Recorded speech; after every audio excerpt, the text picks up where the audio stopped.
Just like there are different defenses for chokes from the front versus chokes from the back because you see that one coming and not the other, there are similar differences in the way we would defend a bear hug from the front versus a bear hug from behind. But the considerations are really similar in that the deeper he gets in his position, the more he's able to control my hips, the more danger I'm in, and the more that I have to be concerned. So if I'm standing minding my own business and Jesse decides he wants to bear hug me, he can either get me over the arms or under the arms, right? Either way, he's gonna be able to control my hips and lift me if I don't do anything. So go ahead and either one, just yeah, now lift me up. Yeah, right? Bad times, right? So we have to, just like we gotta avoid catastrophic impacts like getting punched in the face, we gotta avoid catastrophic impacts like taking bad falls, we gotta avoid catastrophic impacts like getting slammed, right? So that's our first concern.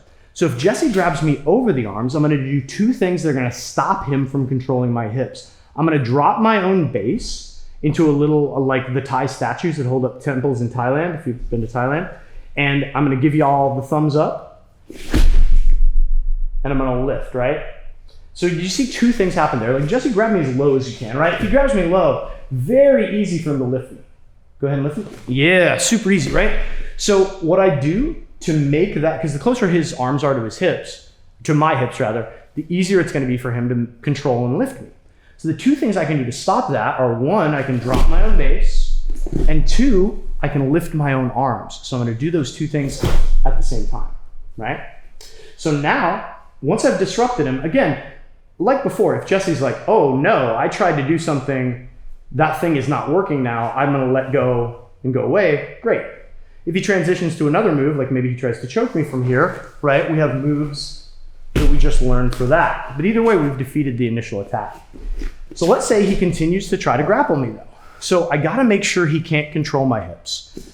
Drop in base, hands up. Now I'm gonna pick a side. In this case, I'm gonna come around to this side. So I'm gonna take a swivel and step behind. You notice how my hip connects to his hip? My hands are gonna come down and I'm just gonna cup him right at the knee. Now I'm gonna keep talking so you can see that I'm not lifting with my arms and I'm not exerting any energy. What I'm gonna do is I'm gonna move my hips at about this angle. I'm gonna lift Jesse up, right? Jesse's significantly larger than me, but I can still lift him really easily. Now I'm gonna set him down, but obviously if we were in a self-defense situation, I would set him down significantly less gently. In the academy, it's really important that we do that with control, right? Because we don't wanna drop our buddy. And I'll show you a lower impact takedown off of this next. But the important thing is you connect your hip to his hip and you swivel him up. Because if you just try to lift him like this, you're lifting with your knees, not your back, and you're lifting with a twist, which is gonna cause you problems. So I'm gonna do this to the other side this time. So he grabs, I can't let him control my hips. My butt goes down, my hands come up. Maybe I fake one way and go another way, right? So I step behind. See how tight I am with my hip connected to his hip? Grab, and these things don't do anything, really. I'm not lifting with them. I'm just trying to control here so that in the academy, I'm able to control Jesse and balance so we don't fall. And now I'm just gonna move my hips at like a 45-degree angle, lift him up. I could do this all day. But go ahead and keep a hold. Let's say there's so much bigger you don't feel comfortable with that, or maybe you're not comfortable with the technique. What I'm gonna do now is I'm gonna do a rear trip. So my left foot is gonna come behind his foot, just stopping him from stepping back and correcting his base. I'm just gonna sit. And we land in a position that jiu-jitsu people might call reverse keisagatame or reverse scarf hold. Either way, hey, we landed on top, right? And we have the ability to control, to stand up and get away. Much more low impact takedown. Different techniques for different situations, right? For every job, there is a perfect tool. So one more time.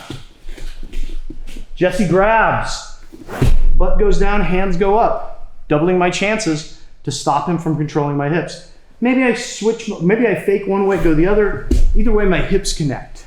Grab, swivel my hips, gently set my buddy down. And that is our rear bear hug defense when the hands go over the arms.